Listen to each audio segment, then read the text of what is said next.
អាយដាមអភិសន្តិបណ្ឌិតសសុខានិងលោកជំទាវអញ្ជើញក្រុងពលីត្រៀមអបអរសាទរសង្ក្រាន្តព្រៃវែងឆ្នាំ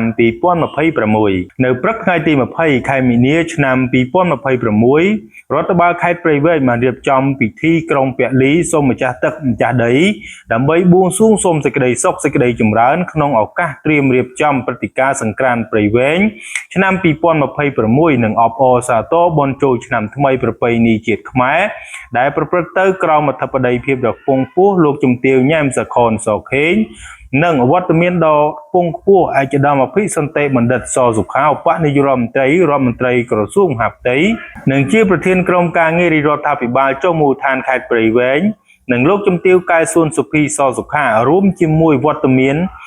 លោកជំទាវជាផគុណដែលប្រារព្ធធ្វើឡើងនៅសួនច្បារសម្ដេចអគ្គធម្មពោធិសាជាស៊ីមស្ដូបស្ថិតនៅក្នុងក្រុងព្រៃវែងខេត្តព្រៃវែងពិធីក្រុងពលីនេះត្រូវបានរៀបចំឡើងស្របតាមទំនៀមទម្លាប់ប្រពៃណីព្រះពុទ្ធសាសនានិងព្រហ្មញ្ញសាសនាដើម្បីសូមម្ចាស់ទឹកម្ចាស់ដីនិងវត្ថុស័ក្តិសិទ្ធិក្នុងលោកជួយថែរក្សាសុខសន្តិភាពនិងសិរីសួស្តីជូនដល់គណៈកម្មការរៀបចំក៏ដូចជាបងប្អូនប្រជាពលរដ្ឋដែលមកកម្សាន្តក្នុងព្រឹត្តិការណ៍សង្ក្រាន្តព្រៃវែង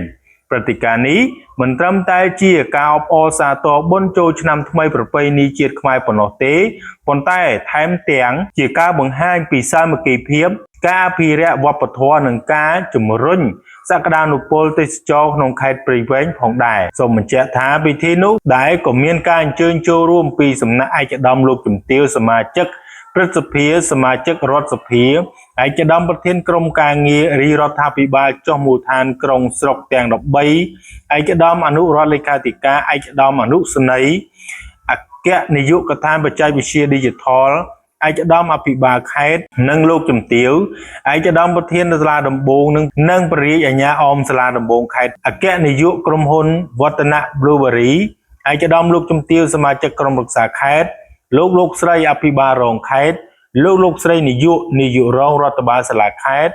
លោកមេបញ្ជាការកងកម្លាំងទាំង3ប្រធានពន្ធនាគារខេត្ត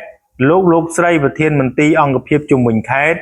នាយកទីចាត់ការប្រធានអង្គភាពប្រធានផ្នែកចំណុះសាលាខេត្តប្រធានក្រុមប្រឹក្សាក្រុងស្រុកអភិបាលក្រុងស្រុកទាំង13ប្រធានទីស្នាក់ការច្រកទ្វារព្រំដែនទាំង6ក្រុមការងារសសយកក្រុមការងារអភិវឌ្ឍយុវជនក្រុមការងារក្រុមហ៊ុនវឌ្ឍនៈ Brewery និងក្រុមការងារពាក់ព័ន្ធសរុបចំនួន164រូប